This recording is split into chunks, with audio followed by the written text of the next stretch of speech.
And now, it's time for another Dice Tower review with Tom Vasel.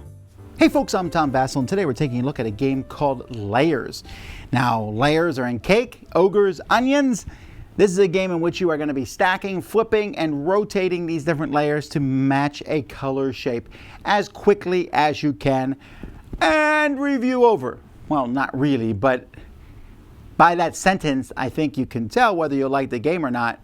But in case you can't, here's some more.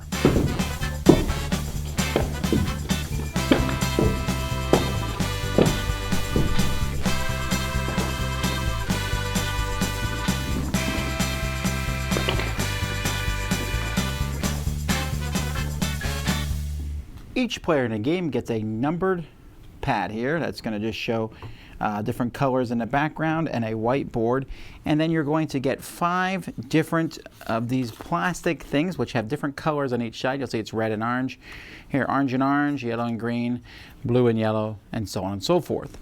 You're going to make a stack of cards in the middle table, taking 2 5s, 2 4s, and 2 3s, putting them on top of each other like this, and 1 stack of cards. And then you're going to put point tokens in the middle of the table equal to the number of players, maximum of 4.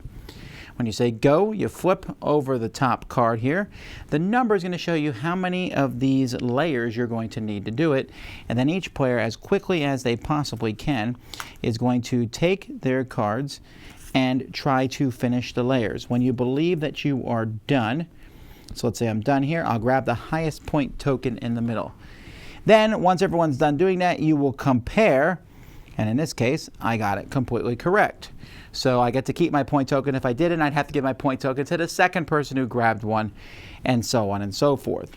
Some of the 5s are going to be much more difficult as I try to figure out what the layers are here. So I can see the top layer is obviously this, and then it's going to go on top of this, which goes on top of that, which goes on top. Well, there's a green on the bottom. Okay, so where does the blue one fit? Well, let's see. Maybe this is correct. No, this one looks like it's flipped. So let's try this. That looks correct. Let's put that on top. And there we go. I think I got it. Okay, of course I'm doing this against everybody else trying to do it, and that's it. So after you're done playing through the 6 cards, you add your point tokens together. Whoever has the most points wins.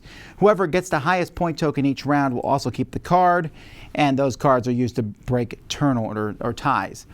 If you want to play this solo, you just basically time yourself for 3 minutes and see how many of these you can do, adding the points together to get a certain number of points and see how well the game considers you to be.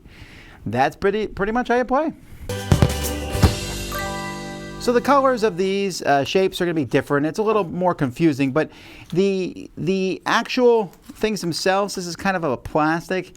I don't know, I mean, how much it can take, but considering they're going to be messed with and thrown around as quickly as they can, they do appear to take some sort of beating there, so that's pretty good. These tokens are fine. They're just various colors and combinations, and these work pretty well. I like that these are the exact color. You'll notice when I made the matches, they matched pretty well. Then they're also nice big cards, and I like that these are the exact same size, which is pretty cool. As it is, the components are fine. Everything fits in a box, which is deliberately bigger than the cards themselves, but that's how life works.